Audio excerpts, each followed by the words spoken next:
Assalamualaikum warahmatullahi taala wabarakatuh. Jumpa kita lagi alhamdulillah pada kali ini dalam kuliah Indahnya Hidup Bersyariat sesi yang ke-30 insya-Allah. Semoga manfaatnya. Qala Syekh Muallif fadamallahu nafa'a bihi wa ikum fi dharain amin. Baik, kita mulakan insya-Allah. Okay. Kita mulakan. Allahumma salli ala Muhammad, muka surat yang ke 25. Kita sambung tentang musyrik pula. Pada sesi yang lepas kita bersama-sama akan topik munafik. Sekarang musyrik. Munafik yang kita faham orang yang menzahirkan kekufuran dengan cara menyembunyikan dalam hati, tetapi zahir berpura-pura baik, berpura-pura beriman. Jadi kita cuba elakkan menjadi orang yang munafik dan juga elakkan menjadi orang yang musyrik. Musyrik ini apa?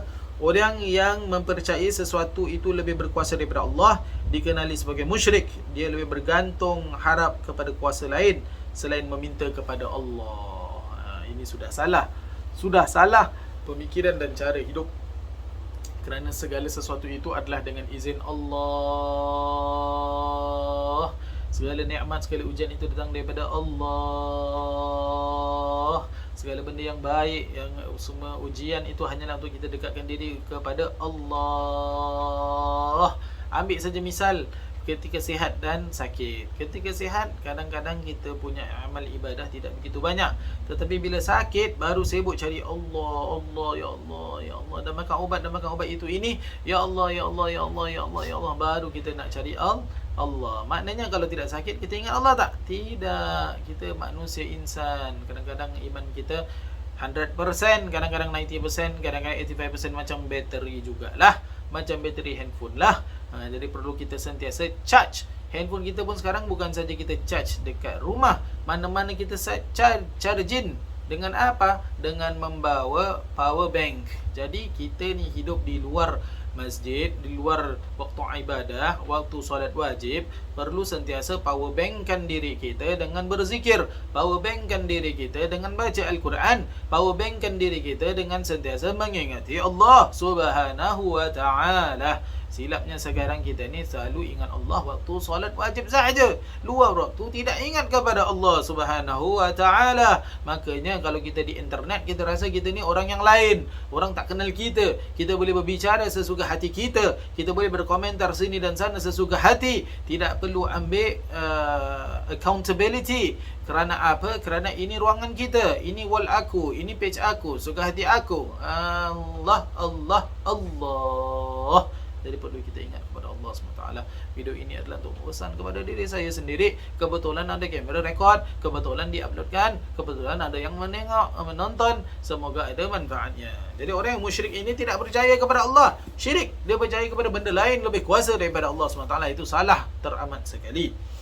Orang musyrik sanggup menghabiskan sejumlah wang semata-mata untuk berjumpa dengan bomoh atau dukun bagi mendapatkan sesuatu. Silap, tak boleh. Benda ini bukan daripada ajaran kita. Kadang-kadang orang minta jumpa kepada percaya kepada horoskop dan sebagainya. Percaya kepada Allahumma salli ala Sayyidina Muhammad. Orang yang boleh tukang telik. Kalau betul-betul nak kaya, jumpa tukang telik. Kenapa tukang telik ni tak kaya-kaya lagi? Oh, untuk saya tak boleh, untuk orang boleh. Baik hati, Masya Allah, Tabarakallah. Pokoknya tidak. Semuanya yang even Rasul SAW ditanya kepada Rasul SAW tentang hari kiamat. Bila Nabi SAW cakap, yang bertanya tidak tahu, yang ditanya juga tidak tahu. Yang tahu hanyalah Allah Subhanahu Wa Ta'ala. Hanya Allah Subhanahu Wa Ta'ala. Tapi soalan dia bukan pasal hari kiamat. Soalannya apakah persiapan kita tentang hari kiamat. Jadi hendaklah sama-sama kita tingkatkan keimanan, tingkatkan ibadah, tingkatkan waktu kita. Kita tengok balik kita punya waktu online dengan waktu ibadah, waktu ingat Allah, mana lagi banyak. Kerana social media ini sekarangnya telah mengambil waktu kita baca Al-Quran, waktu kita membaca wirid pagi, petang, malam, waktu kita untuk membaca buku, semuanya telah diambil oleh social media. Jadi baik-baik, social media ini boleh, tetapi harus berpada-pada. Kalau tidak, kita addicted. This is an addiction. Jadi perlu jumpa pakar. Ya. Wallahu alam. Syirik adanya dua, akbar dan asghar. Syirik akbar menyembah benda seperti kubur, sembah pokok, sembah batu, sembah sebagainya serta menghadap dirinya lebih rendah daripada benda-benda tersebut. Kubur, pokok, batu semua disembar. Apakah? Ziarah lain. Ziarah bukannya menyembah. Harus kita faham perbezaannya.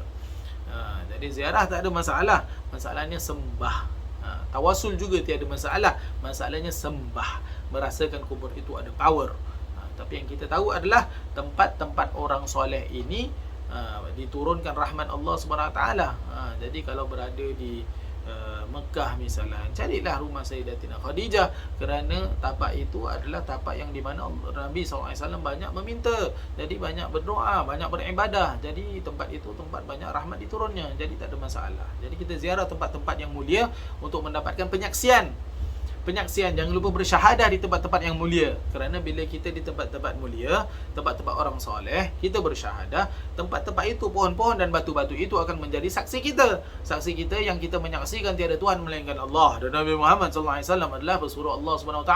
Maka tambah lagi penyaksi-penyaksi kita, mudah kita masuk dalam syurga Allah SWT. Ya Allah, jangan seksa dia adalah orang yang beriman, dia menyaksikan tiada Tuhan melainkan Allah, dia menyaksikan Nabi SAW adalah pesuruh Allah, dan dia berhidup dengan apa yang dia saksikan. Masya Allah, tabarakallah. Jadi kita nak kumpul saksi, bukan kumpul followers, bukan kumpul likes, bukan kumpul musuh, tetapi kumpul saksi-saksi yang akan bantu kita masuk syurga Allah SWT untuk bertemu Allah dan bertemu baginda sallallahu alaihi wasallam. Syirik asghar pula, kebiasaan syirik ini terjadi apabila seorang itu melakukan sesuatu dengan tujuan untuk menunjuk-nunjuk Allah. Apakah? Syirik amali ialah syirik percaya kepada kuasa yang lain yang berkuasa selain Allah. Syirik ini boleh menyebabkan seorang itu terkeluar daripada agama Islam. Na'udzubillah min dzalik. Jadi hendaklah kita percaya betul-betul yang mentakdirkan, yang menguji, yang meningkatkan, yang menambahkan ibadah adalah Allah. Kita ada Tuhan kita Allah yang kejut kita, yang setiap yang buat hari-hari itu kita bangun, tiap roh kepada diri kita adalah Allah, yang kita sampai kepada satu destinasi ke satu destinasi yang lain dengan selamat. Tampines ke Kent Ridge ke Tampines, Tampines ke Pasir Ris ke Tampines, Tampines ke Tampines, semuanya dengan selamat. Naik bas, naik taksi, naik Grab, naik dan sebagainya, yang izinkan Allah, yang mengizinkan makanan sampai dengan kita daripada Grab, daripada Foodpanda, daripada apa-apa Hungry App dan sebagainya. Allah yang membuat yang sampai kepada kita makanannya semuanya betul, tidak ada ketinggalan, tak terorder McDonald's-nya tetapi pancakes, tetapi tiada honey dan butter. Yang takdirkan siapa? Allah. Yang sampaikan kita semua makanan dengan selamat, dengan sedap, dengan sihat, Allah. Kita usaha, tetapi yang semua yang takdirkan adalah yang terbaik adalah Allah. Ustaz, betul cakap Ustaz, tapi saya diuji.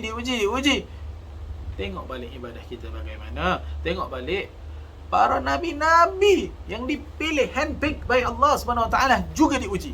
Mungkin hendak kita faham, ujian itu adalah satu kriteria masuk syurga Allah SWT. Masa para nabi semua diuji. Dan kita tengok yang buat kita pelajari balik kepada para nabi-nabi kita, apa mereka lakukan apabila saat diuji. Sabar, doa. Sabar, doa. Sabar, doa. Sabar, ibadah. Sabar, ibadah. Sabar, ibadah. Sabar, mohon. Sabar, mohon. Usaha. Itu yang dilakukan dan itu kita pelajari dan itu kita lakukan. Itu yang patut kita contohi. Bukan contohi drama-drama, bukan contohi movie-movie, bukan contohi benda-benda yang lain. Tapi contoh yang baik itu, uswatun hasanah itu siapa? Rasulullah sallallahu alaihi wasallam. Allah dah sampaikan kita nabi, contoh yang terbaik. Jadi ikut. Salahnya siapa kita? Quran kita ke mana? Sejarah belajar tentang nabi kita ke mana? Nama-nama keluarga nabi pun tidak hafal. Lalu kita nak salahkan Allah SWT. Memanglah kita akan diuji dan akan susah menerima, kerana kita tidak betul-betul mendalami agama yang Allah telah berikan kepada kita. Yang Allah dah, alhamdulillah, Allah kenalkan kita, lahir terus agama Islam. Masya Allah, satu nikmat yang sangat besar. Bukan marah, nasihat. Jadi kita jumpa lagi pada minggu yang sesi yang seterusnya insyaallah. Aku lu qauli hadza wa astaghfirullahal azim li wa lakum wa lisairil muslimin wal mu'minat wal muslimin wal muslimat wa sallallahu alaihi wasallam. Assalamualaikum warahmatullahi taala wabarakatuh.